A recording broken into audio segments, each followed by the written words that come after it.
Hello student, welcome back to my channel Sarvan lecturer myself Sarvan Goswami. आज का ये video सबसे ज्यादा इंपॉर्टेंट है। आज की इस वीडियो में हम लोग जो क्लास 10 हमारा साइंस है उसका चैप्टर नंबर 3 पढ़ने वाले हैं, जिसका नाम है धातु एवं अधातु, मेटल्स एंड नॉन मेटल। ठीक है, इससे पहले हम लोगों ने 2 चैप्टर पढ़ लिया है। अगर आपने नहीं देखा है तो इस वीडियो के डिस्क्रिप्शन में लिंक मिल जाएगा, पढ़ लेना। चैप्टर नंबर 1 रासायनिक अभिक्रिया एवं समीकरण और chapter number 2 acid base and salt. दोनों चैप्टर पढ़ के ही ये तीसरा चैप्टर पढ़ना, तभी समझ में आएगा। ठीक है, तो आपसे रिक्वेस्ट है वो चैप्टर पढ़ने के बाद आप ये तीसरा नंबर चैप्टर पढ़ना। तो इस वीडियो को लाइक कर देना, शेयर कर देना, चैनल पर नया तो सब्सक्राइब भी कर देना। ठीक है, सबसे पहले हम लोग समझेंगे जो हमारे धातु क्या होते हैं, जो हमारे मेटल होते हैं वो क्या होते हैं। मेटल को समझने के बाद आपको ऑटोमेटिक अधातु समझ में आ जाएगा। ये दोनों एक दूसरे से कनेक्टेड हैं। ठीक है, अगर आप धातु को समझ गए तो अधातु को समझ जाओगे। ठीक है, तो सबसे पहले हम लोग समझते हैं धातु क्या होते हैं, यानी कि मेटल्स क्या होते हैं। इस चीज के बारे में हम लोग समझते हैं, तो ध्यान से समझना। धातु का मतलब होता है कि इलेक्ट्रॉनों को त्याग कर धनायन बनाने की प्रवृत्ति। ठीक है, जैसे हमारा Na है, Na पर हमारा एक इलेक्ट्रॉन प्लस होता है। ये क्या करता है, धातु को त्याग कर और धनायन बना लेता है, क्योंकि इस पर प्लस चार्ज होता है। ठीक है, जब आप किसी को पैसे उधार दोगे तो आप इसका मतलब धनवान हो, मतलब आप अमीर हो, तभी तो आप दूसरे को पैसे उधार दिए। इसी प्रकार से जो Na महाराज है ना, ये क्या किए हैं कि ये उधार दिए हैं, इलेक्ट्रॉनों को त्याग किए हैं। अब इलेक्ट्रॉन को अगर उधार दे दिए, इलेक्ट्रॉन को आप पैसा मान लो। ठीक है, अब वे समझ लो पैसा को उधार दे दिए। अब अगर वो उधार दे दिए तो इसका मतलब ये बच्चा अमीर है, और इसलिए ये क्या करते हैं, इलेक्ट्रॉनों को त्यागते हैं और धनायन बनाते हैं। ठीक है, समझ में आ गया ना धातु के बारे में। कहने का मतलब वे तत्व इलेक्ट्रॉन जो आप लोग इलेक्ट्रॉनों को त्याग कर, ठीक है, इलेक्ट्रॉनों को त्याग करते हैं, वे तत्व जो इलेक्ट्रॉनों को त्याग कर धनायन बनाने की प्रवृत्ति रखते हैं, धातु कहलाते हैं। ठीक है, वे तत्व जो इलेक्ट्रॉनों को त्याग करते हैं और धनायन बनाते हैं, हमारे क्या कहलाते हैं, धातु कहलाते हैं। समझ लो आपके पास 5 रुपए हैं और आपने वो 5 रुपए अपने फ्रेंड को क्या किया, दे दिया। तो आपके पास समझ लो पैसे हैं, कभी ना कभी तो मिलेगा ही। तो आपने समझो त्याग कर दिया, फिर भी आप धनवान हो, अमीर हो, माइनस में नहीं हो। ठीक है, अगर ऐसे समझो। अब हम देखते हैं उदाहरण। उदाहरण का मतलब है एग्जाम्पल। एग्जाम्पल है सोडियम, मैग्नीशियम, कॉपर, आयरन। ये जो सोडियम है, मैग्नीशियम है, कॉपर है, आयरन है, ये सब क्या करते हैं, ये सब इलेक्ट्रॉनों को त्यागते हैं और धनायन बनाते हैं। ठीक है, समझ में आया। अभी मैं आपको एग्जाम्पल भी समझाऊंगा सब कुछ। तो आपको धातु का परिभाषा समझ में आया कि वे तत्व जो इलेक्ट्रॉनों को त्याग कर धनायन बनाने की प्रवृत्ति रखते हैं, धातु कहलाते हैं। अब एग्जाम्पल अगर आपसे कोई पूछे धातु का तो क्या बताओगे, पता है, सब पता है। हमारे भैया Na है, सोडियम है, Mg मैग्नीशियम है, Cu कॉपर है, Fe आयरन है, बस हो गया एग्जाम्पल। देखो सब आसान तरीके से समझो, मैं आपको शॉर्ट तरीके से समझाता हूँ, किताब नहीं छपवाता हूँ। ठीक है, तो इसलिए समझो। और हम आप लोगों को ऐसा पढ़ाते हैं कि अगर आपने टॉपर बनने का सपना देखा है ना, तो आप टॉपर बनोगे। पढ़ाई में मन नहीं लगता तो मन लगाओ, मोबाइल को रात रात भर मत देखो, व्हाट्सएप पर चैटिंग बंद करो, इंस्टाग्राम रील्स देखना बंद करो, खुद के ऊपर मेहनत करो। ये सब काम नहीं आएगा। ठीक है, आप उनके रील्स देखोगे, फायदा उनको होगा, आपको क्या, आपका समय बर्बाद हुआ, खुद अपना फ्यूचर बर्बाद कर लोगे। तो इसलिए खुद पे मेहनत करो, दूसरे पर मेहनत मत करो, दूसरे को मत बनाओ। जब आप बन जाओगे तो ऑटोमेटिक सब आपके पीछे आएंगे। ठीक है, तो ये हमारा धातु है, जिसके बारे में हम लोगों ने अच्छे से समझ लिया। अब हम लोग समझते हैं आगे जो धातु के हमारे बहुत सारे गुण हैं, जैसे हमारे धातु के भौतिक गुण। धातु के भौतिक गुण क्या होते हैं ये हम लोग समझते हैं। देखो, अगर आपका धातु है तो उसके कुछ फिजिकल प्रॉपर्टी होंगे, कुछ हमारे केमिकल प्रॉपर्टीज होंगे, उन सब के बारे में स्टूडेंट हम लोग मेटल्स के जो फिजिकल प्रॉपर्टीज हैं, यानी कि हमारे धातुओं के भौतिक गुण समझते हैं। नंबर फर्स्ट, धातु जो होते हैं विद्युत का सुचालक होती हैं। इसमें जो है विद्युत का चालन होता है, करंट उत्पन्न होता है धातुओं में। मतलब ये क्या करती हैं, हमारी जो विद्युत का सुचालक होती हैं। सुचालक का मतलब उसमें विद्युत प्रवाह होता है। ठीक है, समझ में आ रहा है, बहुत आसानी से समझो, इंटरेस्ट के साथ, एंजॉय के साथ। ठीक है, दूसरा है धातुओं में तन्यता, आघात, वर्धनता का गुण पाया जाता है। अब कहोगे सर तन्यता क्या है, आघात, वर्धनता क्या है, ये अभी मैं आगे पढ़ाऊंगा। लेकिन तन्यता का मतलब होता है खींच कर किसी चीज को तार की तरह लंबा कर देना। आघात, वर्धनता का मतलब होता है किसी चीज को पीट कर चादर के रूप में कर देना। ठीक है, तो इसमें ये गुण होते हैं, तन्यता, आघात, वर्धनता का गुण होता है। धातु में विशेष चमक का गुण पाया जाता है। जो धातुएं होती हैं वो चमकदार होती हैं, मतलब उसमें क्या होता है, चमक होता है, बहुत अच्छी लगती हैं, ठीक है। एंड धातुओं का घनत्व उच्च होते हैं। जो धातु होते हैं, धातुओं के जो घनत्व होते हैं वो उच्च होते हैं, घनत्व उच्च होगा, ठीक है। तो ये पॉइंट्स आपको समझ में आ गए कि धातु जो होते हैं वो विद्युत का सुचालक होते हैं, धातुओं में तन्यता, आघात और धन्यता का गुण पाया जाता है, और धातु में एक विशेष प्रकार की चमक होती है और धातुओं का घनत्व उच्च होता है, ठीक है। ये चार हमारे भौतिक गुण हैं, फिजिकल प्रॉपर्टीज हैं, जो आपको बहुत ही बेहतरीन समझ में आ गया होगा, ठीक है। तो अब हम लोग देखते हैं इनके जो केमिकल यानी कि रासायनिक गुण, ठीक है। रासायनिक गुण समझो, जो धातु हैं उनके रासायनिक गुण, ठीक है। नंबर फर्स्ट, एक एक को मैं आपको बहुत अच्छे से समझा रहा हूं, बहुत अच्छे से नोट्स बना है इनका, आप लोग देख लेना, ठीक है। देखो, धातुओं की ऑक्सीजन से अभिक्रिया, यानी कि जब हमारी धातु जो है ऑक्सीजन से अभिक्रिया करती है, ठीक है, तो धातुओं का जब वायु में दहन करने पर, वायु में दहन करने का मतलब होता है कि वायु में ऑक्सीजन होता है, तो ऑक्सीजन से अभिक्रिया करने पर ये वायु में उपस्थित ऑक्सीजन से अभिक्रिया करके ऑक्साइड में परिवर्तित हो जाती हैं। जब हमारे धातु जो हैं वो ऑक्सीजन से अभिक्रिया करती हैं तो वो धातु ऑक्साइड बन जाती हैं, ठीक है। धातु जब हमारा ऑक्सीजन के साथ अभिक्रिया करेंगी तो क्या बन जाएंगी, धातु ऑक्साइड। कहोगे सर कैसे, वो मैं आपको उदाहरण के साथ समझाऊंगा, ठीक है। उदाहरण समझ लो ध्यान से।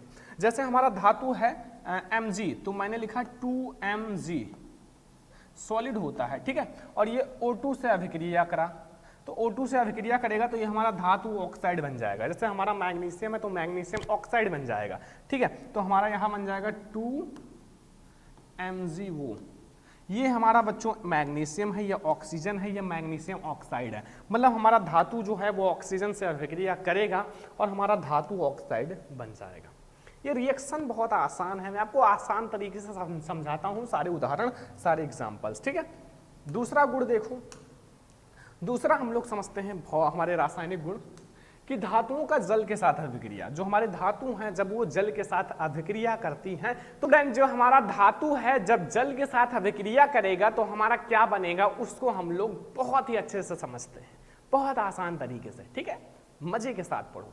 देखो, हमारा जब धातु है जल के साथ अभिक्रिया करेगा तो हाइड्रोजन गैस बाहर निकालेगा और धातु ऑक्साइड अथवा धातु हाइड्रोक्साइड बनाएगा। धातु ऑक्साइड का मतलब होता है जैसे हमारा Mg है तो MgO हो जाए, O होने का मतलब है ऑक्साइड, और अगर हमारा क्या हो जाए MgOH हो जाए, OH का मतलब होता है हाइड्रोक्साइड, क्योंकि इसमें हाइड्रोजन जुड़ जाता है तो हाइड्रोक्साइड हो जाता है, और अगर केवल O हो तो वो हमारा ऑक्साइड रहता है, ठीक है। समझ में आया। अब मैं आपको O वाला समझाता हूं, मतलब हाइड्रोक्साइड वाला, क्योंकि हम लोगों ने ऑक्साइड वाला तो समझ ही लिया, अब हाइड्रोक्साइड वाला समझते हैं उदाहरण के लिए। तो आपका जो धातु होता है जब जल के साथ अभिक्रिया करेगा तो हमारा हाइड्रोजन गैस तो बाहर निकलेगा। अब हाइड्रोजन गैस अगर बाहर निकलेगा तो हमारा ऑक्साइड बनाएगा या फिर हाइड्रोक्साइड बनाएगा, दोनों में से कोई एक बनाएगा।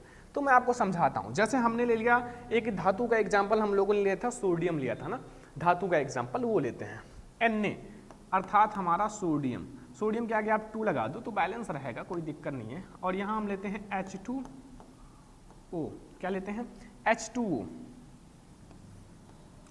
तो यहाँ हम भी इसको भी 2 कर देते हैं, ठीक है, 2 H2O। तो यहाँ हमें हाइड्रोक्साइड बनाना है तो NaOH बन जाएगा, और यहाँ 2 NaOH कर दो, क्योंकि यहाँ हमारा कितना Na है, 2 है। अब 2 Na है तो यहाँ 2 NaOH हो जाएगा, और प्लस हमारा यहाँ 2 हाइड्रोजन है ना, और यहाँ 2 का 2 से मल्टीप्लाई होकर 4 हाइड्रोजन हो जाते हैं, तो यहाँ हमारा हाइड्रोजन गैस बाहर निकल जाएगा। बस देखो, यहाँ हमारा क्या है, ये धातु है, ठीक है, ये हमारा वाटर है, जल के साथ अभिक्रिया करा तो ये हमारा सोडियम हाइड्रोक्साइड यानी कि धातु हाइड्रोक्साइड बना, प्लस हमारा हाइड्रोजन गैस बाहर निकला। वही चीज मैंने यहाँ लिखा है कि धातु जो है जब जल के साथ अभिक्रिया करेगा तो हमारा हाइड्रोजन गैस बाहर निकल जाएगा और साथ में या फिर ऑक्साइड बनाएगा या फिर हाइड्रोक्साइड बनाएगा। बस यही तो मैं आपको समझा रहा हूँ, समझ में आया ना लाला। तो अब हम लोग समझते हैं आगे एक और केमिकल। देखो, केमिकल गुण में आपको ज्यादा समझाता हूं क्योंकि रिएक्शन बोर्ड एग्जाम में आता है और आपको छोड़कर नहीं आना है, टॉपर बनना है, क्योंकि आपके माता पिता भी सपने देख रहे हैं और हम आप लोगों के लिए बहुत ज्यादा सपने देख रहे हैं। रात रात को सपने देखते हैं, हमारे स्टूडेंट टॉपर बन गए, हमें इन्वाइट कर रहे हैं और हमें जाना चाहिए, क्योंकि हमें अब तो लड्डू खिलाने का समय आ गया, लड्डू खाने का समय आ गया, तो जाना ही चाहिए। तो आप लोग टॉपर बनो, हमें इन्वाइट करो ताकि हम आप लोगों के वहां आए और पार्टी होगा अच्छे से, ठीक है। ध्यान रखना, भूल मत जाना, क्योंकि हम आप लोगों के लिए मेहनत कर रहे हैं, तो आप लोग भूलना मत, बहुत अच्छा लगेगा। धातु का तनु अम्लों के साथ अभिक्रिया, जो धातु है उसका जब तनु अम्ल के साथ यानी कि अम्ल के साथ डायरेक्टली अभिक्रिया करा दो। लोग धातु का तनु अम्ल के साथ अभिक्रिया कराते हैं तो क्या बनेगा? सामान्यतः सभी धातुएं तनु अम्ल के साथ क्रिया करके हाइड्रोजन गैस बाहर निकालती हैं और लवण बना लेती हैं, मतलब धातु लवण बना लेते हैं। धातु लवण का मतलब है जैसे हमारा Na है, HCl से अभिक्रिया करेगा तो हमारा NaCl बन जाएगा। NaCl का मतलब होता है Na धातु और Cl लवण, तो NaCl मिलके धातु लवण बन जाते हैं। ठीक है, चलो मैं आपको समझाता हूँ, वैसे आप लोग नहीं समझ पाओगे, एग्जाम्पल के साथ समझो। जैसे हम ले लिया 2Na और प्लस 2HCl ले लिया, गिव्स आउट हमारा NaCl बन जाएगा, लेकिन याद रखना हमारा क्या बनेगा? NaCl, लेकिन यहाँ से Cl जुड़ जाएगा तो यहाँ 2NaCl कर लेना, 2NaCl, और यहाँ हाइड्रोजन हमारा बचा है तो हाइड्रोजन गैस बाहर निकल जाएगा, H2। यही तो हमारा बाहर निकलता है, हाइड्रोजन गैस ही बाहर निकालना था ना। ये देखो यहाँ हाइड्रोजन गैस बाहर निकल जाता है और ये हमारा धातु लवण बन जाता है।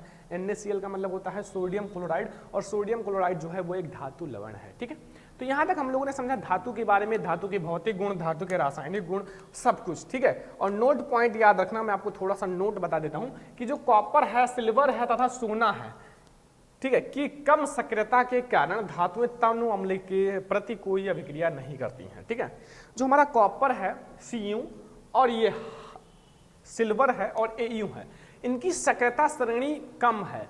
ठीक है, मतलब ये क्या है कि सक्रियता श्रेणी में ये हाइड्रोजन है। अब हाइड्रोजन को इसलिए विस्थापित नहीं कर पाती हैं बच्चों क्योंकि ये खुद जो है हाइड्रोजन से नीचे हैं। जो हाइड्रोजन के ऊपर होगा, मैं आपको सक्रियता श्रेणी पढ़ाऊंगा, ठीक है, अभी आगे। तो ये जो हाइड्रोजन के ऊपर होते हैं ये क्या होते हैं? अम्ल में से हाइड्रोजन विस्थापित कर पाते हैं। हाइड्रोजन के जो नीचे होते हैं वो अम्ल में से हाइड्रोजन विस्थापित नहीं कर पाते। अभी भी आपको नहीं समझ में आया, मैं आपको अपने लैंग्वेज में समझाता हूं बच्चों। देखो ये है गरीब, क्या है? गरीब है। हाइड्रोजन के नीचे जो है वो कौन है? गरीब है, बहुत ज्यादा गरीब है। और ये जो है भैया वो अमीर है। अब जो अमीर है ना वही तो इनको हटा पाएंगे, जो इनसे ज्यादा अमीर हैं वही तो इनको हटा पाएंगे, और जो इनसे गरीब हैं वो कहाँ हटा पाएंगे? जो हाइड्रोजन से भी गरीब हैं वो नहीं हटा पाएंगे। तो भैया Cu जो कॉपर है, सिल्वर है और सोना है ना, ये बेचारे हैं गरीब, और गरीब हैं जब हाइड्रोजन से भी ज्यादा, तो कैसे विस्थापित कर पाएंगे? तो ये ज्यादा गरीब है, सो ये नहीं विस्थापित कर पाते हैं। तो ये याद रखना, नोट जो है बहुत ज्यादा इंपॉर्टेंट है। कॉपर है, सिल्वर है और सोना, तीन ही चीजें हैं, इनकी सक्रियता श्रेणी बहुत कम होती है, इसलिए ये अम्ल में से हाइड्रोजन विस्थापित नहीं कर पाते हैं। ये नोट पॉइंट याद रखना बहुत ज्यादा इंपॉर्टेंट है। ठीक है, तो धातुओं के बारे में हम लोगों ने बहुत ही अच्छे से समझा, धातु क्या होते हैं, धातु के भौतिक गुण, धातु के रासायनिक गुण, थोड़े से नोट पॉइंट, रिएक्शन, बहुत अच्छा लगा। अब हम लोग देखते हैं नॉन मेटल के बारे में, अधातु के बारे में। अधातु के बारे में जब धातु के बारे में समझ लिया तो अधातु के बारे में समझना जरूरी है, क्योंकि दोनों भाई हैं, अगर भाई भाई को बराबर नहीं रखोगे ना तो लड़ाई हो जाएगा, लड़ाई होगा तो फिर अच्छा नहीं लगेगा। ठीक है, हम लोग अच्छे से पढ़ाई कर रहे हैं। ठीक है, तो देखो अब हम लोग समझते हैं अधातु के बारे में, यानी कि नॉन मेटल के बारे में। देखो मेटल के बारे में समझ लिया तो अब हमें नॉन मेटल के बारे में भी समझना जरूरी है, क्योंकि अगर आप नहीं समझोगे ना तो बोर्ड एग्जाम में अगर आ गया तो प्रॉब्लम हो जाएगा। तो समझो, कोई दिक्कत नहीं है। देखो हमारा अधातु जो है नॉन मेटल, देखो मेटल के आगे नॉन लगा दो, नॉन मेटल। देखो एक दूसरे के आप उल्टा लग रहा होगा ना कि धातु में अधातु हो गया, थोड़ा सा उल्टा लग रहा होगा, तो इसमें सारी चीजें उल्टा ही हैं। कैसे? देखो ध्यान से समझना। धातु में क्या था कि वो इलेक्ट्रॉनों को क्या करती थी? त्याग करती थी और धनायन बनाती थी। अब ये क्या करेंगे भैया कि ऐसे तत्व जो इलेक्ट्रॉनों को ग्रहण करके, मतलब इलेक्ट्रॉनों को ग्रहण करेंगी और ऋणात्मक बनाने की प्रवृत्ति रखती हैं। अब ये इलेक्ट्रॉनों को ग्रहण करेंगी मतलब उधार ये लेंगी, जैसे वो क्या करते थे? उधार देते थे। अब ये जो उधार देते थे वो उनसे लेते हैं, तो ये उधार लेंगे, तो ये गरीब हैं, माइनस में है। मान लो आपके पास 0 रुपए हैं, आप किसी से उधार लिए 5 रुपए, तो आप 5 रुपए माइनस में हो क्योंकि आपको उसको देना है। तो वही चीज मैं आपको समझाता हूं कि ऐसे तत्व जो इलेक्ट्रॉनों को ग्रहण करके ऋणायन बनाने की प्रवृत्ति रखते हैं वो हमारा क्या कहलाते हैं? अधातु कहलाते हैं। मतलब इलेक्ट्रॉनों को ग्रहण भी करेंगी और ऋणायन बनाने की प्रवृत्ति भी रखते हैं। अब मैं आपको बताता हूं एग्जाम्पल, इसके जो उदाहरण। स्टूडेंट हम लोग समझते हैं अधातु का उदाहरण यानी कि एग्जाम्पल, जो हमारे लिए सबसे ज्यादा इंपॉर्टेंट है क्योंकि हमें रिएक्शन भी तो करने हैं। तो सबसे पहले देखो पहला जो हमारा है वो है कार्बन।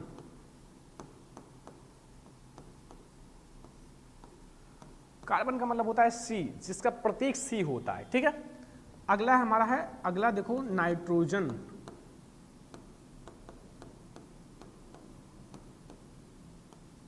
जिसका प्रतीक एन होता है, ठीक है। और बता दें सल्फर ले लो, ये सारे अधातु हैं। जब मैं आप लोगों को पीरियाडिक टेबल पढ़ाऊंगा थोड़ा सा, तो बता दूंगा कि उसमें धातु की कौन सा हमारा पीरियाडिक टेबल है, जो लाइन है, अधातु का कौन सा, उपधातु का कौन सा, सब कुछ। तो ये हमारा कार्बन, नाइट्रोजन, जो सल्फर है, ये सब हमारे क्या है, नॉन मेटल्स हैं, अधातु हैं, ठीक है, अधातु। तो ये धातु और अधातु का डिफिनेशन समझ में आ गया। अब देखो, अब हम लोग समझेंगे अधातुओं के भौतिक गुण, क्योंकि हम लोगों ने धातुओं के भौतिक गुण समझे थे। अब ये भी तो समझना जरूरी है बच्चों कि अधातु का भौतिक गुण क्या होता है, क्योंकि हम लोगों ने धातु का समझ लिया, अब अधातु का समझना जरूरी है और एक एक पॉइंट को समझेंगे। देखो ध्यान से, अधातु विद्युत का कुचालक होता है। मैंने बताया है कि एक दूसरे के उल्टा हैं, अगर वो चालक होंगे तो ये भैया कुचालक होंगे। अंतर में यही अच्छा होता है कि एक दूसरे के उल्टा होते हैं। अब आ जाए धातु अधातु में अंतर, तो पहला डाल देना कि धातु सुचालक होते हैं, अधातु कुचालक होते हैं, बस, ठीक है। तो एक एक पॉइंट को समझो। देखो, जो हमारा धातु होता है वो कुचालक नहीं सुचालक होता है, और ये जो अधातु है वो कुचालक होता है। इसमें धातु में, जो अधातु में विद्युत का प्रवाह नहीं होता, और इसमें भंगुर का गुण पाया जाता है। भंगुर का मतलब अब नहीं समझ पाओगे, देखो मैं आपको समझाता हूँ। जैसे हमारा ये अधातु है, इस पर कोई हथौड़ा मारोगे तो ऐसे चारों तरफ मतलब छितरा जाएगा, छोटे छोटे टुकड़े में इधर उधर फूट जाएगा। जबकि हमारा धातु में हथौड़ा मारोगे तो वो ऐसे चादर के रूप में क्या होता है, एकदम से चपटा हो जाता है, और खींचोगे तो तन्यता का गुण पाया जाता है अधातु, धातु में। और अधातु में भंगुर का गुण पाया जाता है। भंगुर का मतलब होता है बच्चों कि ये जब कोई चीज इस पे वार करोगे ना, तो ये ऐसे फूट जाएगा, बिल्कुल से खत्म हो जाएगा, ठीक है। अब देखो अगला, अधातु में कोई विशेष प्रकार का चमक नहीं होता। धातुओं में विशेष प्रकार की चमक होती थी, बट अधातु में कोई विशेष प्रकार की चमक नहीं होती है। ये चमकदार नहीं होते हैं, वैसे होते हैं, ठीक है। अधातुओं का घनत्व तो सामान्यतः कम होता है। अधातुओं का जो घनत्व होता है वो धातुओं की अपेक्षा सामान्यतः कम ही होता है, कम होता है, ठीक है। अधातु का जो हमारा घनत्व होगा सामान्यतः कम होता है, धातु का उच्च होता है, ठीक है। तो ये हमारे भौतिक गुण है बच्चों। अब हम लोग समझते हैं रासायनिक गुण। धातुओं का पहला रासायनिक गुण समझो कि हमारा अधातु जो है जब ऑक्सीजन के साथ अभिक्रिया करेंगे, तो अधातुएं जो है जब ऑक्सीजन के साथ अभिक्रिया करके ऑक्साइड का निर्माण करती हैं, ठीक है। और इन ऑक्साइडों की प्रकृति अम्लीय या उदासीन होती है। अम्लीय होगा या उदासीन होगा।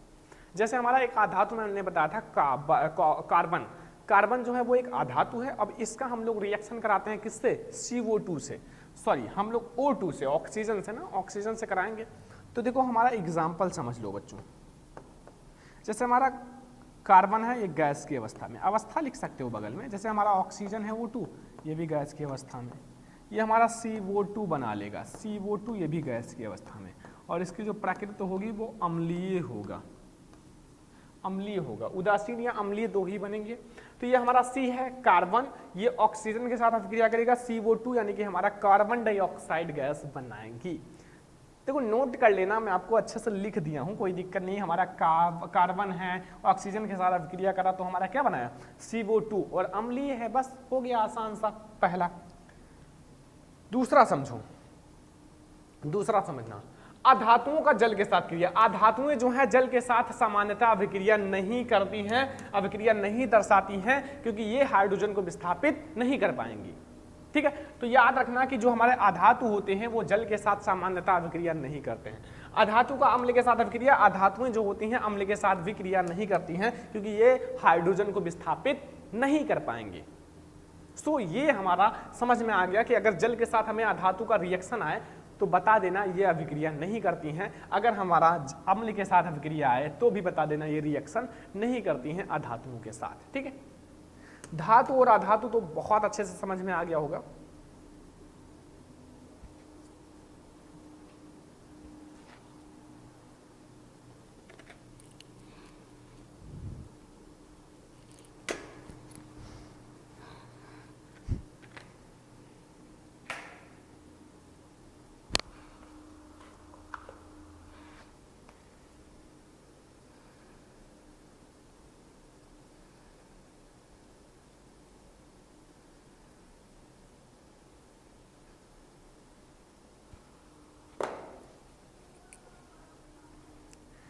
तो स्टूडेंट धातु और अधातु के बारे में बहुत अच्छे से समझ में आ गया होगा। अब धातु में एक गुण आया था हमारा तन्यता और आघात वर्धनता के बारे में, जो कि बच्चे थोड़ा सा डिसमिस हो जाते हैं, भाई समझ में नहीं आ रहा है तन्यता क्या है, आघात वर्धनता क्या है। तो मैं आपको दोनों पॉइंट समझा देता हूं, क्योंकि हम आप लोगों को समझाने के लिए आए हैं और टॉपर बनाने के लिए आए हैं, तो आप लोग समझ लो ना। इससे पहले आप लोगों से एक रिक्वेस्ट है, जो बहुत सारे बच्चे अभी लापरवाही कर रहे हैं, पढ़ाई में मन तो लगा रहे हैं लेकिन एक सही डायरेक्शन में तैयारी नहीं कर रहे हैं। देखो आप लोगों के लिए बच्चों टॉपर बैच है, मैंने बताया था ऑलरेडी कि टॉपर बैच को ज्वाइन करो। देखो टॉपर बैच जो है वो आप लोगों के लिए बनाया गया है। टॉपर बैच में पूरी तैयारी कराई जा रही है, मतलब पूरे सब्जेक्ट की अच्छे से तैयारी, एक भी सब्जेक्ट नहीं छोड़ा जा रहा है। क्लास 10 बोर्ड एग्जाम का टॉपर बनने के लिए आपको टॉपर बैच ज्वाइन ही करना पड़ेगा, क्योंकि जब हमारे पास वायरल पेपर आएंगे, जो बोर्ड एग्जाम का बिल्कुल वायरल पेपर होगा, डायरेक्टली वहां से क्वेश्चन हिट करेंगे, तो वो मैं डायरेक्टली चैनल पर नहीं दे सकता, उसको मैं ऐप में ही दूंगा ताकि कोई चीज खतरा ना हो, ठीक है। इसलिए मैं आपको अभी रिक्वेस्ट कर रहा हूं ज्वाइन कर लो, बाद में आप जरूर ज्वाइन करोगे, लेकिन अभी से ज्वाइन कर लोगे तो पूरी तैयारी हो जाएगी। वहां बेस्ट तरीके से तैयारी कराई जा रही है। पूरे साल की फीस केवल 799 है, पूरे साल की फीस, ठीक है। एंड अगर आपको ज्वाइन करना है तो जल्दी से आप लोग कांटेक्ट कर लो, क्योंकि वायरल पेपर वहीं आएंगे, 99 18 आएंगे। अगर आपको ज्वाइन करना है तो जल्दी से कांटेक्ट कर लो, ठीक है। अभी आप लोग बहुत ज़्यादा समय है, 9918863196 इस नंबर पे कांटेक्ट कर लो। हम आप लोगों से अच्छे से बात करेंगे, बताएंगे कैसे ज्वाइन करना है, कैसे पढ़ना है, सब कुछ। तो जल्दी से कांटेक्ट करो, ठीक है। तो हम लोग समझते हैं बच्चों तन्यता के बारे में, जो हमारा तन्यता है उसके बारे में। देखो वे धातुएं जिनको अत्यंत पतले तार के रूप में खींचा जा सकता है, मतलब कोई धातु है छोटा सा, अब उसको अत्यंत पतले तार के रूप में खींचते चले जाओ, बड़ा होता चला जाएगा। मतलब उसको क्या कर सकते हैं, तार के रूप में, बहुत पतले तार के रूप में खींच सकते हैं, तो खींचा जा सकता है, तन्य कहलाता है। और इस गुण धर्म को तन्यता कहते हैं, वो तन्य कहलाता है, और यही गुण धर्म तो तन्यता कहलाता है। अब आपसे कोई पूछे कि यार सबसे ज्यादा तन्य धातु कौन सा है, तो बता जा पाओगे? नहीं बता पाओगे। मैं आपको बताता हूँ, उदाहरण समझो। सोना जो है ना, सोना, एक ही एग्जांपल मैं आपको यही बताऊंगा। सोना जो है वो सबसे ज्यादा तन्य धातु है, और आप लोग सोना इसका एग्जाम्पल भी तैयार कर लेना। और तन्यता तो समझ में आ गया ना, कि मतलब कोई भी धातु है उसको खींचकर पतले तार के रूप में बनाना, वही हमारा तन्यता कहलाता है, ठीक है। तो ये हमारा तन्यता हो गया। अब कहोगे सर आघात वर्धनता भी समझा दो, ठीक है। तो आघात वर्धनता समझ लो कि धातुओं का वह गुण जो उन्हें पीटे जाने पर बिना तोड़े पतले चादर के रूप में परिवर्तित होने की क्षमता जो है आघात वर्धनता कहलाती है। जैसे कोई हमारा धातु है, इस पर बड़े बड़े हथौड़े का वार करते हैं, हथौड़े का, तो ये क्या है, फैल कर बड़ा सा चादर के रूप में हो जाएगा, तो वही हमारा क्या कहलाएगा, आघात वर्धनता, ठीक है। उदाहरण के लिए आप लोग देख लो, ये तो समझ में आ गया डेफिनेशन। उदाहरण के लिए आप सोना चांदी दोनों ले सकते हो, सोना एंड चांदी, ठीक है। सोना चांदी दोनों हमारे आघात वर्धनता हैं, ठीक है, ये सब धातु हैं। तो ये हम लोगों ने समझ लिया आज, जो हमारे धातु हैं, अधातु हैं, एंड धातु के भौतिक गुण, अधातु के भौतिक गुण, एंड तन्यता, आघात वर्धनता, सब कुछ समझ लिया। आज के इस वीडियो को सारे स्टूडेंट लाइक कर देना। अगला लेक्चर हम लोग इसी चैप्टर का पार्ट 2 लाएंगे जल्द ही, लेकिन ये आप लोगों को बहुत अच्छे से समझ में आ गया होगा। जितने बच्चे टॉपर बैच नहीं ज्वाइन किए हैं, रिक्वेस्ट है ज्वाइन कर लो, इस नंबर पे फटाफट कांटेक्ट कर लो, ठीक है, 9918863196। जैसे आप लोग कांटेक्ट करोगे मैं आपको पूरा रूल्स बता दूंगा कैसे ज्वाइन करना है। तो इस वीडियो को लाइक करना, शेयर करना उनके लिए वेरी इंपॉर्टेंट है, ठीक है। ये बच्चों केमिस्ट्री में लॉन्ग क्वेश्चन में आता है, याद रखना, क्योंकि लॉन्ग क्वेश्चन बहुत ज्यादा इंपॉर्टेंट होते हैं। आपका 6 नंबर है, यानी कि 7 मार्क्स आपको फिक्स करा देंगे। अब आपको मैं पढ़ाऊंगा क्या, वो पहले समझो, ठीक है, इतना ज्यादा बताने की जरूरत नहीं है। अगर पढ़ाई में इंटरेस्ट है तो आप देखोगे। देखो ये है हमारा विद्युत रासायनिक श्रेणी, या फिर हम इसे प्यार से सक्रियता श्रेणी भी कहते हैं। जैसे एक लोगों का 2 नाम होता है, किसी का नाम होता है क्या, जैसे हमारा नाम है श्रवण, तो फिर हमारा कोई दूसरा नाम भी होगा ना, है? तो वैसे हर एक लोगों का 2 नाम होता है, तो ये ध्यान रखना, ठीक है। तो ये हम लोग समझेंगे विद्युत रासायनिक श्रेणी, या फिर इसे आप दूसरा नाम सक्रियता श्रेणी भी कह सकते हो। देखो विद्युत रासायनिक श्रेणी का मतलब होता है, ये एक श्रेणी होता है, जैसे एक लाइन होता है, ठीक है। एक लाइन एक श्रेणी में जैसे लोगों को जोड़ा जाता है ना, जैसे प्रतिरोध को श्रेणी क्रम में ऐसा से जोड़ा जाता था फिजिक्स में, विद्युत वाले चैप्टर में पढ़ोगे तो जानोगे, वैसे एक ये विद्युत रासायनिक श्रेणी होता है जो धातुओं की क्रियाशीलता होती है। जो धातु होते हैं वो कितना क्रियाशील है, ठीक है, कितना ज्यादा वो प्रबल है, कितना ज्यादा अमीर है, इसके द्वारा हम लोग पता कर सकते हैं बहुत ही ज्यादा आसानी से। अभी मैं आपको बताऊंगा। सबसे पहले हम इसका डेफिनेशन समझ लेते हैं। धातुओं की सक्रियता श्रेणी वह सूची है, सूची का मतलब होता है एक श्रेणी होता है जिसमें सारे धातुएं एक सूची में एक श्रेणी में उपस्थित होते हैं, ठीक है। तो जो धातुओं की सक्रियता श्रेणी है वह सूची है जिसमें धातुओं को क्रियाशीलता के अवरोही क्रम में व्यवस्थित किया जाता है। अवरोही क्रम का मतलब होता है घटता हुआ क्रम, घटता हुआ क्रम का मतलब होता है ऊपर जो है वो सबसे ज्यादा अभिक्रियाशील तत्व रहेगा या धातु रहेगा, फिर उससे नीचे उससे कम, उससे नीचे उससे कम, और जो सबसे नीचे रहेगा ना वो सबसे कम अभिक्रियाशील तत्व या धातु रहेगा। ध्यान रखना, ठीक है। तो धातुओं को समझना, जैसे हमारा कहने का मतलब है जैसे एक मैंने श्रेणी बनाया, अब इसमें मैंने धातुओं को रखा। अब धातुओं को रखने का मतलब है सबसे ऊपर क्या होगा, जिसकी अभिक्रियाशीलता सबसे ज्यादा होगी, जो सबसे ज्यादा अमीर होगा, सबसे ज्यादा अभिक्रियाशील होगा। ये जो है ना, ये नीचे वाले को बहुत आसानी से विस्थापित कर सकते हैं क्योंकि ये सबसे ज्यादा अभिक्रियाशील तत्व हैं या धातु हैं, और ये जो नीचे हैं वो उनसे गरीब हैं, जो जितना नीचे होते जाएंगे वो उतने गरीब होते जाएंगे। तो ये हमारा, अभी मैं आपको एक श्रेणी के द्वारा समझाता हूं। जब आप श्रेणी के द्वारा समझोगे तो बहुत आसानी से समझ जाओगे, कोई दिक्कत नहीं, बहुत आसान है। तो अब हम लोग समझते हैं सबसे पहले उसका श्रेणी। लेकिन अभी तक आप लोगों को जो धातु की सक्रियता श्रेणी का जो डिफिनीशन है वो समझ में आ गया ना। कोई दिक्कत, कोई कंफ्यूजन हो तो आप पूछ सकते हो क्योंकि हम आप लोगों के लिए ही यहाँ पढ़ा रहे हैं, ठीक है। तो अब हम लोग समझेंगे जो हमारी धातुओं की सक्रियता श्रेणी है या फिर हम जिसे विद्युत रासायनिक श्रेणी कहते हैं, ठीक है। तो चलो हम लोग देखते हैं। स्टूडेंट, अब हम लोग समझते हैं कि धातुओं की जो सक्रियता श्रेणी होता है वो कैसे व्यवस्थित होते हैं, उसमें जो धातुएं हैं वो कैसे व्यवस्थित होती हैं, ये समझना जरूरी है। चलो मैं आपको एग्जाम्पल के साथ समझाता हूँ। जैसे आप स्कूल में जब जाते हो तो सबसे पहले क्या होता है, प्रेयर होता है, प्रार्थना होता है, भगवान का नाम लिया जाता है ना। तो क्या किया जाता है कि उसमें सबसे पहले सबसे छोटे बच्चे को, फिर उससे बड़े, फिर उससे बड़े, फिर उससे बड़े, फिर सबसे पीछे जो क्लास का सबसे बड़ा गधा और सबसे बड़ा बच्चा होगा, ठीक है, सॉरी, बट हाँ सबसे बड़ा जो है वो पीछे रहेगा। अब देखो ध्यान से, अब इस चीज में हम क्या करेंगे, इसको अवरोही क्रम में ले लेंगे। सबसे पीछे से शुरुआत करते हैं, जो सबसे ज्यादा अभिक्रियाशील है, जिसके पास सबसे ज्यादा बल है, जो आगे वाले को गिरा सकता है, तो सबसे पीछे से शुरू करेंगे और आगे सबसे कम, सबसे छोटा, जो कम अभिक्रियाशील है, जो किसी को नहीं गिरा सकता, उसको लेंगे। सेम वही है, देखना। देखो इसमें क्या है कि सक्रियता श्रेणी का मतलब होता है बच्चों कि हमारी जो श्रेणी का मतलब धातुओं की सापेक्ष अभिक्रियाशीलता, धातुओं की जो सापेक्ष अभिक्रियाशीलता है एक दूसरे की तुलना की जाती है। देखो सबसे पहला हमारा पोटेशियम है, पोटेशियम सबसे ज्यादा अभिक्रियाशील तत्व है अकॉर्डिंग टू ये श्रेणी के अनुसार, हम इस श्रेणी के अनुसार बता रहे हैं, ठीक है। तो जो हमारा पोटेशियम है वो सबसे ज्यादा अभिक्रियाशील है, देखो यहाँ सबसे ज्यादा अभिक्रियाशील, ठीक है। फिर हमारा Na है अर्थात सोडियम, सोडियम भी हमारा बहुत ही ज्यादा अभिक्रियाशील तत्व होता है। एंड फिर हमारा कैल्शियम है, मैग्नीशियम है, देखो के से आप प्रतीक भी याद रखना, के से हमारा पोटेशियम, Na से सोडियम, C से कैल्शियम, M से मैग्नीशियम, एंड Al से एल्यूमिनियम, Zn से जिंक, Fe से आयरन, Fb से हमारा लेड, S से हाइड्रोजन, Cu से कॉपर, Hg से मरकरी, एंड Ag से सिल्वर, एंड Eu से गोल्ड, ठीक है।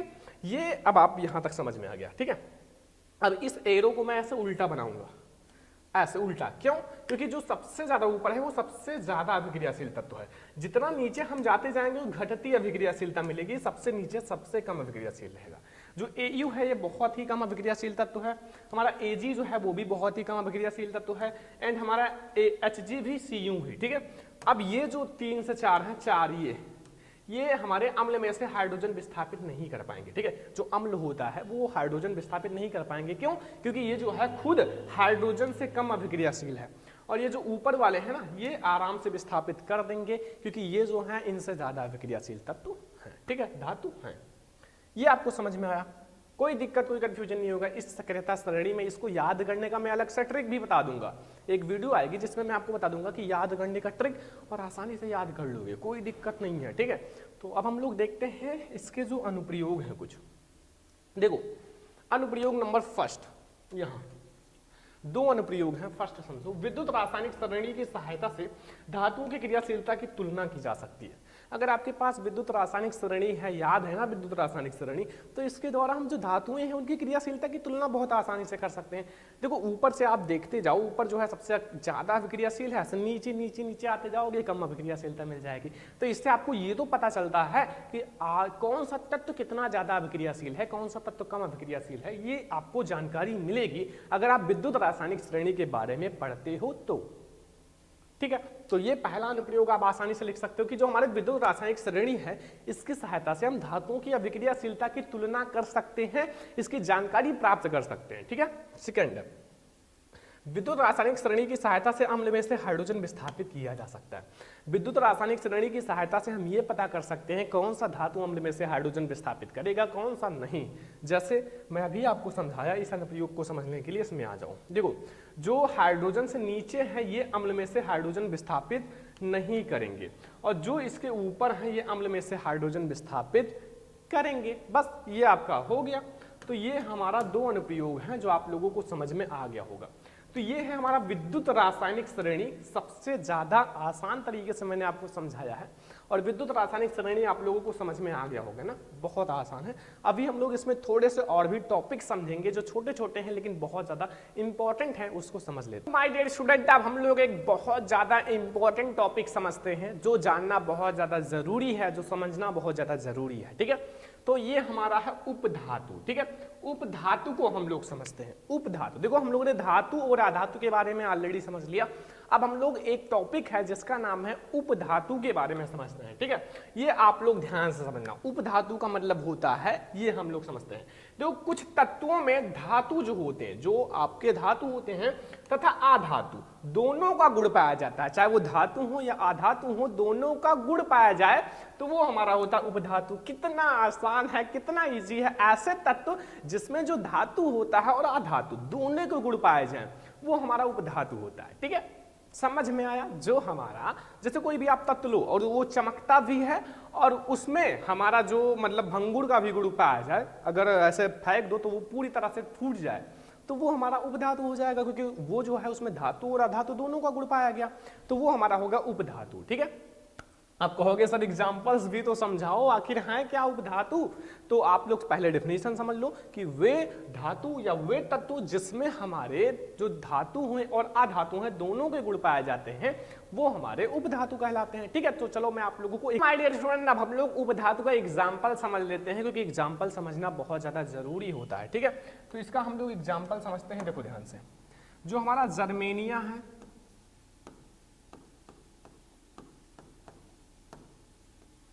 जर्मेनिया जो है वो हमारा एक उपधातु है। ठीक है, और जो सिलिकॉन है,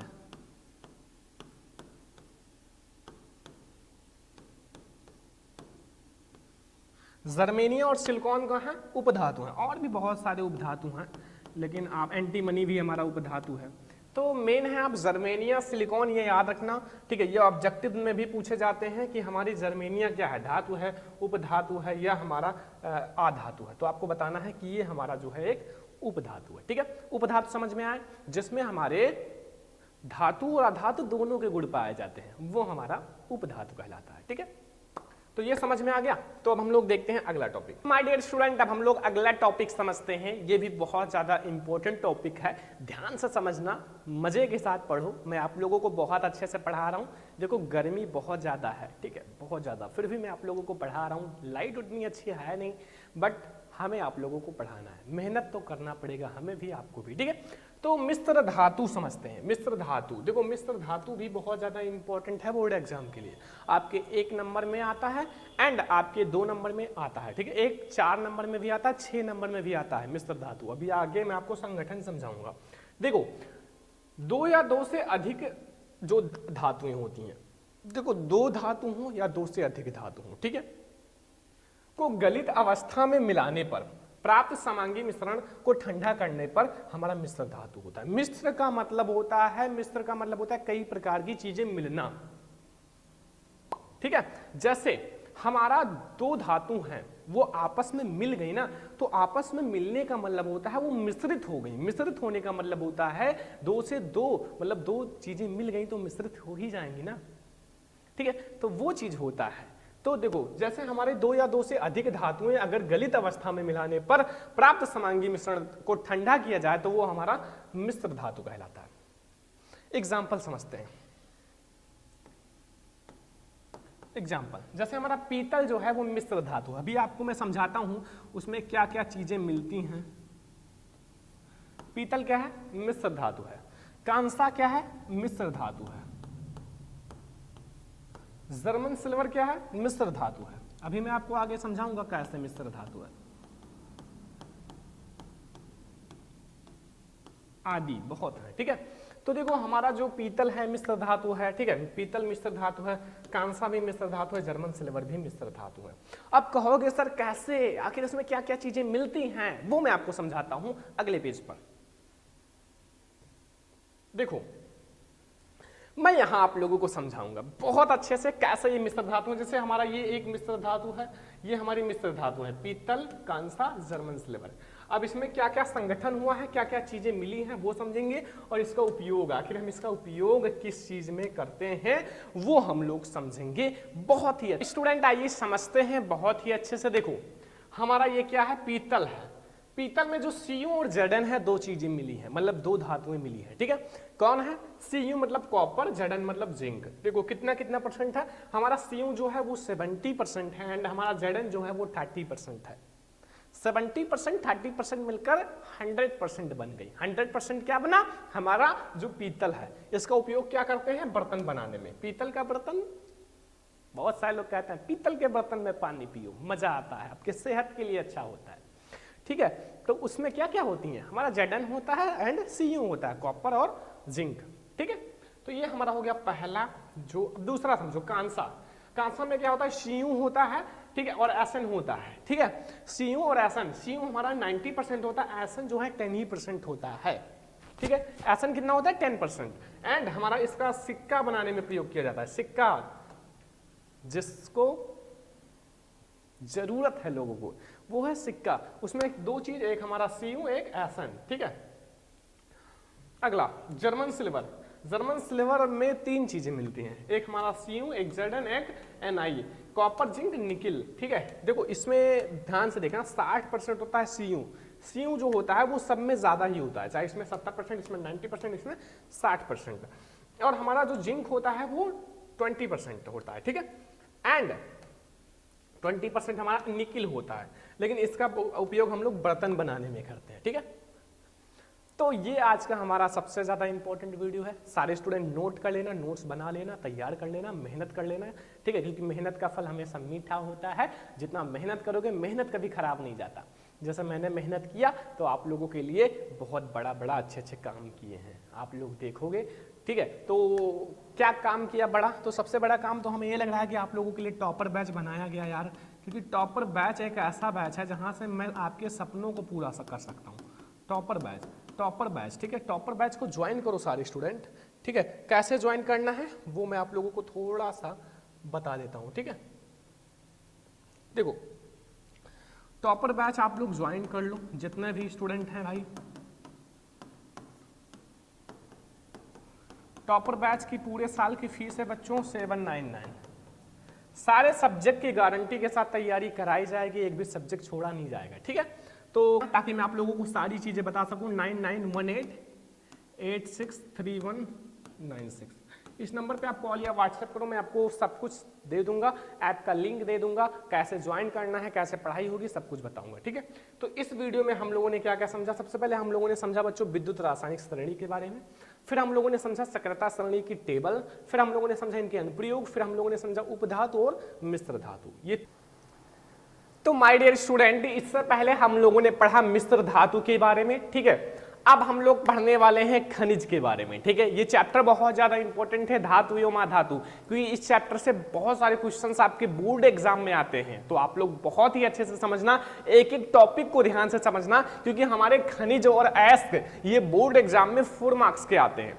तो सबसे पहले हम लोग क्या समझेंगे स्टूडेंट? खनिज के बारे में, फिर हम लोग समझेंगे अयस्क के बारे में। ठीक है, तो सबसे पहले हम लोग समझते हैं बच्चों खनिज क्या होता है। खनिज बहुत ज्यादा आसान होता है, अभी आप लोग एक बार पढ़ो फिर कहोगे सर इतना आसान है। पृथ्वी की जो भूप्रपटी होता है, जो हमारी पृथ्वी होती है, पृथ्वी की जो भूप्रपटी होती है ना, उसका क्या होता है कि पृथ्वी की जो भूप्रपटी में प्राकृतिक रूप से, प्राकृतिक रूप का मतलब होता है जो प्रकृति के द्वारा दिया गया है, ठीक है। तो प्राकृतिक रूप से पाए जाने वाले तत्व या हमारे यौगिकों को खनिज कहते हैं। चलो अब बताओ, अगर जब हम लोग जमीन जैसे है उसकी खुदाई करते हैं, तो अगर वहां से प्राकृतिक रूप से जो चीज निकलता है, जैसे लोहा है, कोयला जब खुदाई करते हो तभी निकलता है, तो वो तो प्राकृतिक रूप से है ना, कि किसी ने जाके खोद के डाल दिया है, नहीं, वो प्राकृतिक रूप से है। तो वो चीज क्या होता है, वही हमारा खनिज कहलाता है। कि पृथ्वी की जो भूप्रपटी है, भूप्रपटी में प्राकृतिक रूप से पाए जाने वाले तत्व हो या यौगिक हो, वो हमारे खनिज कहलाते हैं। समझ में आया? समझ में आ गया हो तो वीडियो को लाइक करते रहना, चैनल को सब्सक्राइब करते रहना। अब कहोगे सर आपने ये तो बता दिया, अब इसका एग्जाम्पल कौन बताएगा? जैसे कोई चीज आप पढ़ाओगे तो उसका एग्जाम्पल भी बताना पड़ेगा, तो हम सब बताएंगे, टेंशन मत लो। तो इसका एग्जाम्पल बहुत आसान है, देखो ध्यान से। जैसे हमारा NaCl है, नमक। नमक हमारा क्या है? एक खनिज है। क्या है? एक खनिज है, नमक, ठीक है। NaCl एंड CO3, यानी कि इसे चूना कहते हैं, बुझा हुआ चूना, या फिर हम लोग इसे कैल्शियम कार्बोनेट कहते हैं, ठीक है। देखो बुझा हुआ चूने का फार्मूला CaOH का होल टॉइज होता है, लेकिन ये हमारा कैल्शियम कार्बोनेट है, ध्यान रखना, ठीक है। और अगर मैं और आपको एग्जांपल बताऊं तो और आप लोग लिख लो लोहा। लोहा भी हमारा क्या है? एक खनिज है, ठीक है, एक खनिज है। एंड कोयला भी हमारा एक खनिज है, क्योंकि ये सब भूप्रपटी से आते हैं, भूप्रपटी से। तो लोहा, कोयला एंड NaCl, CO3 आदि बहुत है। तो ये सब हमारे क्या हैं? हमारे खनिज हैं, ठीक है। ये सब याद रखना, मैं आपको बहुत ही आसान तरीके से समझा रहा हूं। ये सब हमारे बच्चों खनिज हैं, नोट कर लो, बहुत आसान है। अगर आप लोगों को इससे भी आसान कोई समझाएगा तो बहुत बड़ी बात है, क्योंकि मैं आप लोगों को सबसे आसान तरीके से समझा रहा हूं। देखो पृथ्वी की भूप्रपटी जो होता है उसमें जो प्राकृतिक रूप से पाए जाने वाले तत्व या यौगिक को हम लोग क्या कहते हैं? खनिज कहते हैं। एग्जाम्पल्स भी मैंने आपको बता दिया, NaCl, CaCO3, लोहा, Fe कह सकते हो, कोयला, ठीक है। तो ये सब हमारे क्या है? एक खनिज है। चलो अब आप लोगों को खनिज तो समझ में आ ही गया होगा।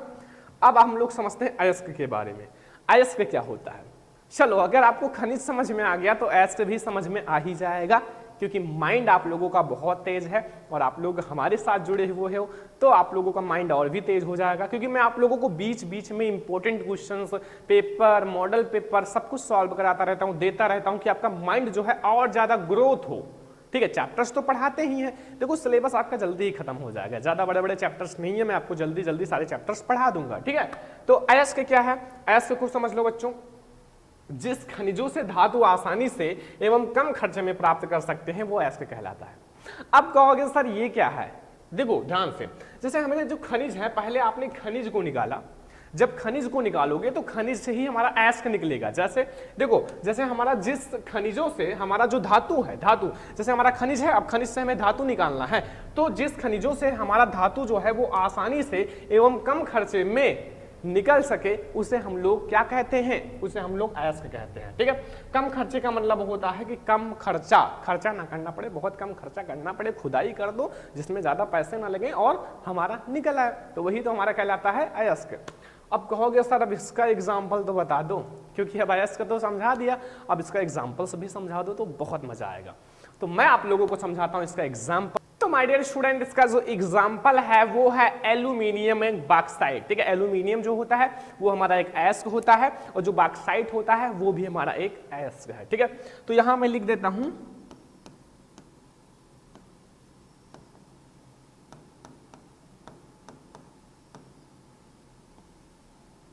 एल्यूमिनियम, ठीक है, एल्यूमिनियम एंड बॉक्साइट।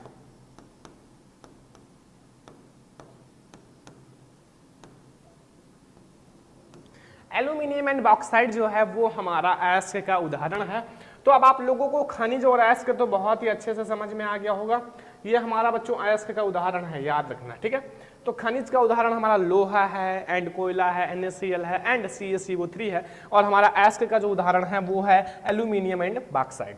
अगला देखो, एक टॉपिक हमारा आता है गैंग। गैंग क्या होता है? तो गैंग का मतलब होता है कि पृथ्वी से निकाले गए, जो हमारा पृथ्वी से निकाले गए अयस्क में जो रेत होता है, मिट्टी होता है, आदि अशुद्धियां पाई जाती हैं, जिन्हें हम लोग गैंग कहते हैं।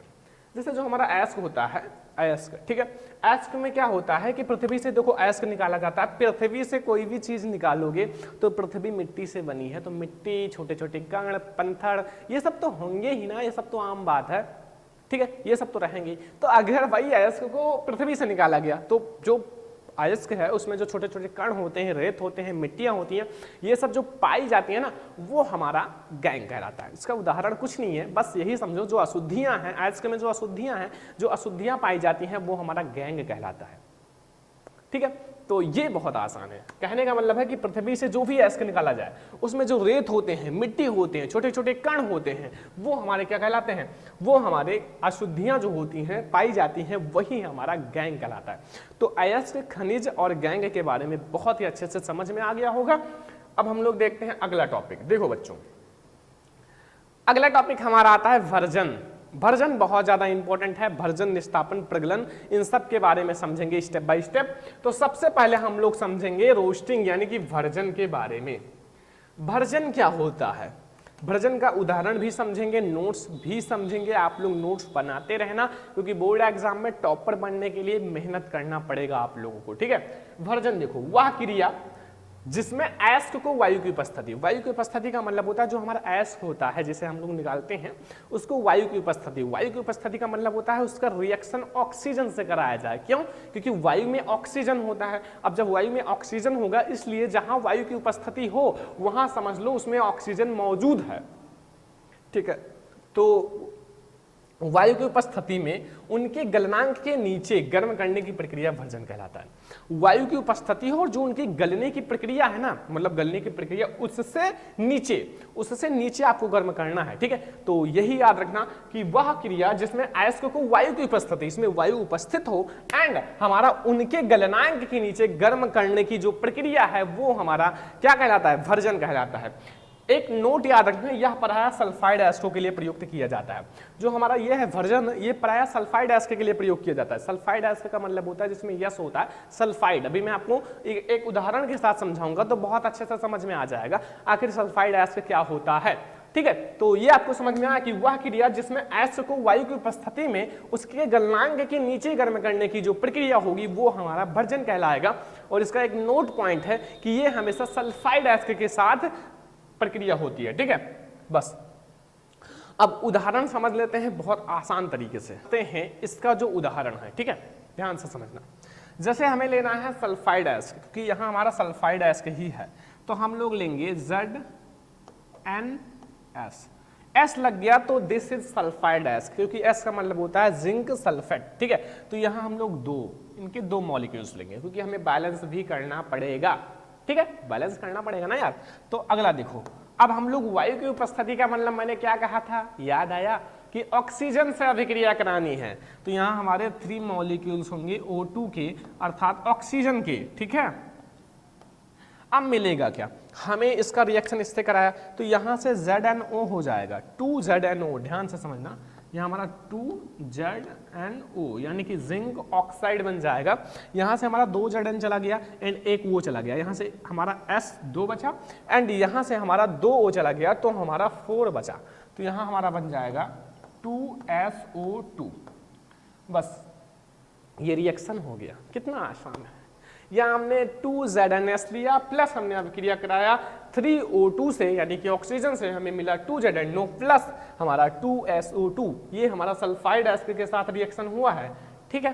तो ये हमारा प्रायः सल्फाइड एस्क के लिए प्रयुक्त किया जाता है। तो ये हमारा बच्चों बहुत ज़्यादा आसान है, ठीक है। और वर्जन की प्रक्रिया बहुत ज़्यादा आसान है, आप लोगों को समझ में आ गया होगा, ठीक है। तो ये हमारा है वर्जन, पूरा आपको वर्जन की परिभाषा, नोट और इसका एग्जाम्पल। तो अब हम लोग देखते हैं अगला टॉपिक। स्टूडेंट, हमारा जो अगला टॉपिक आता है वो है निस्तापन, ठीक है। वर्जन तो हम लोगों ने समझ लिया, अब हम लोग समझेंगे निस्तापन के बारे में। निस्तापन क्या होता है ये हम लोग समझते हैं, ठीक है। देखो बहुत ज़्यादा इंपॉर्टेंट है निस्तापन की प्रक्रिया। बोर्ड एग्जाम में वर्जन और निस्तापन साथ में आते हैं, ठीक है। जैसे आप लोगों के बोर्ड एग्जाम के लिए बहुत ही ज़्यादा इंपॉर्टेंट भी है, तो तैयार कर लेना, क्योंकि मेहनत तो करना ही पड़ेगा बोर्ड एग्जाम देने वाले हो। आपका 1 से लेकर 9th तक चला गया, एक भी बार बोर्ड एग्जाम नहीं दिए और मजा खूब आया होगा, लेकिन अब आपको बोर्ड एग्जाम देना है तो सीरियसली माइंड को कंट्रोल करके पढ़ो, ठीक है। देखो निस्तापन में जो अयस्क है उसको निम्न ताप पर वायु की सीमित मात्रा, उसको मात्रा कर लेना, ठीक है। सीमित मात्रा में गर्म, ठीक है, गर्म किया जाता है तथा ऑक्साइड में बदलने की प्रक्रिया को निस्तापन कहते हैं।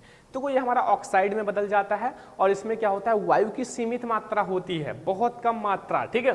तो इसमें यही कह रहा है कि निस्तापन जो होता है, निस्तापन में जो अयस्क होता है, ठीक है, अयस्क को क्या करेंगे, निम्न मात्रा या निम्न ताप पर वायु की सीमित मात्रा, देखो ताप भी निम्न हो और वायु की जो मात्रा है वो बहुत सीमित हो, ठीक है, गर्म किया जाता है तथा ऑक्साइड में बदलने की प्रक्रिया हमारा निस्तापन कहलाता है। मैं आपको थोड़ा सा एग्जाम्पल समझा देता हूं निस्तापन का, बहुत ही ज्यादा इंपॉर्टेंट टॉपिक है।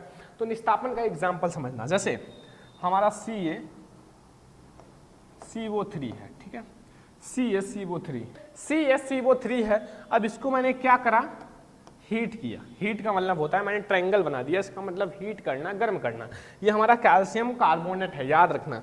अब यहां से हमें ऑक्साइड बनाना है ना, मतलब ऑक्साइड में बदल जाता है, तो हमें CaO यानी कि हमारा कैल्शियम ऑक्साइड में बदल जाएगा, CaO, ये हमारा कैल्शियम ऑक्साइड में बदल गया, ध्यान रखना, ठीक है। एंड हमारा टूटकर और क्या निकल जाएगा, प्लस CO2 बाहर निकल जाएगा। बस ये रिएक्शन हो गया। बस यही चीज तो मैं आपको समझा रहा हूं। यह हमने लिया कैल्शियम कार्बोनेट, इसको मैंने गर्म करा, गर्म करने के बाद हमें ऑक्साइड मिला, यानी कि कैल्शियम ऑक्साइड प्लस हमारा CO2 बाहर निकल गया। ये एक छोटा सा अच्छा सा एग्जाम्पल्स एंड डिफिनीशन, बहुत ही शॉर्ट में, लॉन्ग में नहीं याद करना है। बहुत सारे लोग आपको लॉन्ग में बता देंगे निस्तापन की प्रक्रिया, लेकिन मैं आपको बहुत शॉर्ट में बता रहा हूँ। शॉर्ट में बताने का मतलब इतना लिख दोगे बोर्ड एग्जाम में नंबर नहीं कटेगा, याद रखना, ठीक है। तो ये आप लोग एग्जाम्पल भी नोट कर लो, बस बहुत है। अगला टॉपिक देखते हैं, के बारे में समझ लिया। एक टॉपिक छोटा सा आता है जिसका नाम है प्रगलन। प्रगलन भी समझना उतना ही ज्यादा जरूरी है जितना आपको वर्जन और निस्तापन समझना जरूरी था, ठीक है। तो प्रगलन में क्या है कि अयस्क जो होता है, मेन अयस्क ही है, याद रखना इन सब में। अयस्क में जो उचित गलनांक या फिर उचित गालक मिलाकर मिश्रण को उच्च ताप पर गलाने की प्रक्रिया को प्रगलन कहते हैं, ठीक है। और इसे ये वात्या कर लेना, वात्या भट्ठी में संपन्न होता है। जो प्रगलन की प्रक्रिया है वो वात्या भट्ठी में संपन्न होता है, ठीक है। तो भट्ठी का जो टॉपिक है वो आपके बोर्ड एग्जाम से कट है, तो इसलिए मैं आपको भट्ठी नहीं पढ़ाऊंगा। मैं आप लोगों को बस ये बता देता हूं कि प्रगलन जो है, प्रगलन में जो अयस्क होता है, अयस्क में उचित गालक मिलाया जाता है और मिलाकर जो मिश्रण है, मिश्रण को क्या करेंगे, मिश्रण को उच्च ताप पर गलाने की जो प्रक्रिया है वो प्रगलन है, ठीक है। उच्च ताप पर गर्म करोगे तो वो हमारा प्रगलन कहलाता है। एंड इससे वात्या भट्ठी में ये जो प्रक्रिया है वो वात्या भट्ठी में संपन्न होता है, ठीक है। ये हमारा हो गया बच्चों प्रगलन। अब हम लोग अगला टॉपिक देखते हैं। हमारा अगला टॉपिक आता है एक बहुत ज्यादा इंपॉर्टेंट टॉपिक जो बोर्ड एग्जाम में कभी कभी 2 नंबर में पूछ लेता है, तो इसलिए तैयार कर लो। देखो हमारा जो अगला टॉपिक है वो है उभयधर्मी ऑक्साइड। उभयधर्मी ऑक्साइड, देखो उभयधर्मी ऑक्साइड का मतलब होता है, वो समझो पहले डिफिनीशन। जो धातु ऑक्साइड, कोई धातु ऑक्साइड है, धातु ऑक्साइड है, ठीक है। जैसे हमारा Zn एक धातु है, उसमें O जोड़ दो, ऑक्साइड, ठीक है। कोई धातु ऑक्साइड अम्ल और क्षार, इसको क्या कर दो, क्षार, सॉरी, अम्ल, ठीक है। जो अम्ल होता है और क्षार दोनों से अभिक्रिया करके लवण तथा जल बनाते हैं, उन्हें उभयधर्मी ऑक्साइड कहलाते हैं। कोई धातु ऑक्साइड है वो अगर अम्ल जो है मान लो HCl से अभिक्रिया करे तो भी हमारा लवण तथा जल बनाए, और हमारा NaOH यानी कि क्षार से अभिक्रिया करे तो भी हमारा क्या बनाए, लवण तथा जल ही बनाए। तो ऐसा क्या है, तो वो हमारा उभयधर्मी ऑक्साइड कहलाएगा। अगर जिसमें वो गुणधर्म होगा तो वो हमारा उभयधर्मी ऑक्साइड ही कहलाएगा। एग्जाम्पल के लिए मैं आपको समझा देता हूं, जैसे हमारा क्या है ZnO, पहला एग्जाम्पल, पहले हम लोग देखेंगे अम्लीय के लिए। ZnO प्लस हमारा हो जाएगा 2HCl। 2HCl यहाँ क्या है, अम्ल है, और ये हमारा क्या है, धातु ऑक्साइड है, ये धातु ऑक्साइड है, ठीक है। गिव्स आउट हमें मिलेगा क्या, यहाँ हमें मिलेगा ZnCl2। देखो यहाँ से Zn चला गया, यहाँ से Cl2 चला गया, तो अब हमारा बचेगा प्लस H2O। प्लस H2O, ठीक है। ये हमारा हो गया अम्ल के लिए, क्योंकि यहाँ हमने अम्ल लिया है, तो अम्ल के साथ अभिक्रिया करा तो ये हमारा जिंक क्लोराइड बनाया। ये हमारा क्या है, एक लवण है और जल है, तो ये हमारा पहला हो गया। अब क्षार के साथ अभिक्रिया कराते हैं। दूसरा ZnO प्लस 2NaOH, ये हमारा क्षार है, ये हमारा क्षार है, ठीक है, क्योंकि हमें अम्ल और क्षार दोनों से अभिक्रिया कराना है। तो क्षार से अभिक्रिया करेगा तो हमारा बनेगा क्या, Na2ZnO2, ठीक है। ये हमारा बना Na2ZnO2 और प्लस हमारा H2O बाहर निकल जाएगा। ये भी हमारा लवण है और ये जल है, ठीक है। बस तो ये आप लोगों का उभयधर्मी ऑक्साइड है। मैंने अम्ल और क्षार दोनों से अभिक्रिया करके समझा दिया उभयधर्मी ऑक्साइड को, बहुत आसान है और आप लोग नोट कर लो, फिर हम लोग अगला टॉपिक देखते हैं। स्टूडेंट इस चैप्टर के हम लोग लास्ट में चल रहे हैं, ठीक है, इस चैप्टर का लास्ट लगभग चल रहा है। देखो अब हमारा एक आता है संक्षारण की प्रक्रिया। संक्षारण जिसको आपने पहले चैप्टर में भी पढ़ा होगा, संक्षारण तथा विकृत गंधिता। तो संक्षारण के बारे में थोड़ा सा समझते हैं। धातुएं जो होती हैं अपने आसपास अम्ल, ठीक है, आर्द्रता, वह वायु के संपर्क में आने पर संक्षारित होने लगता है। जो हमारे धातु होते हैं, अगर जैसे कोई धातु है, लोहा है आपने लिया, अब उसको अगर बारिश में रख दो और उस पर जंग लग जाए तो वो धीरे धीरे धीरे धीरे संक्षारण की प्रक्रिया द्वारा खत्म होने लगती है, समाप्त होने लगती है। वही चीज होता है संक्षारण, ठीक है, संक्षारण।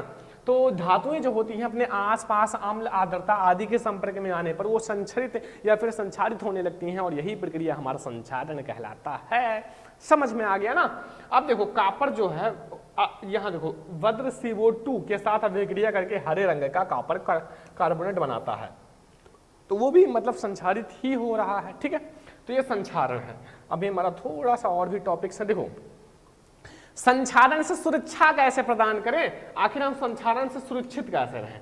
तो धातुओं को संक्षारण से बचाने के लिए विभिन्न विधियां अपनाई जाती हैं।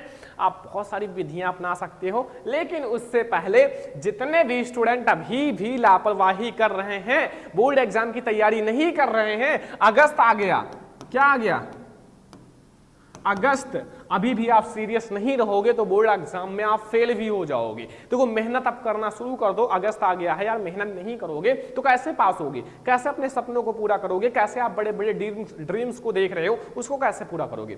तो 10th में टॉपर बनना है और आपको अच्छे मार्क्स लाना है तो सबसे पहले आप सरवन लेक्चरर आपको डाउनलोड कर लो, प्ले स्टोर पर आपको मिल जाएगा। उसमें आपको टॉपर बैच क्लास 10th के लिए है, क्लास 10th का नंबर 1 बैच है बच्चों, इससे अच्छा बैच आपको कहीं नहीं मिलेगा, ठीक है, और कम प्राइस में।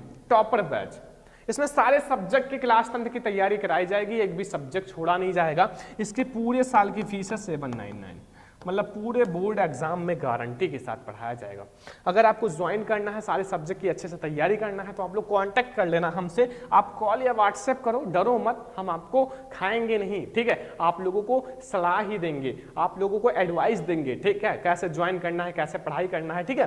तो इस नंबर पर कॉन्टैक्ट कर लेना 9918863196, इस नंबर पे कांटेक्ट करो, हम आप लोगों को बहुत अच्छी अच्छी बातें बताएंगे, ठीक है।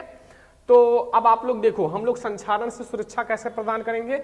आप उसको बचाने के लिए विभिन्न विधियां अपना सकते हो, जैसे पेंट करना, पेंट लगाकर आप क्या कर सकते हो, उसे संक्षारण से बचा सकते हो। तेल लगाना, ये सब लेपन आदि जो है ये संक्षारण की सुरक्षा कर सकते हो इसके द्वारा, ठीक है।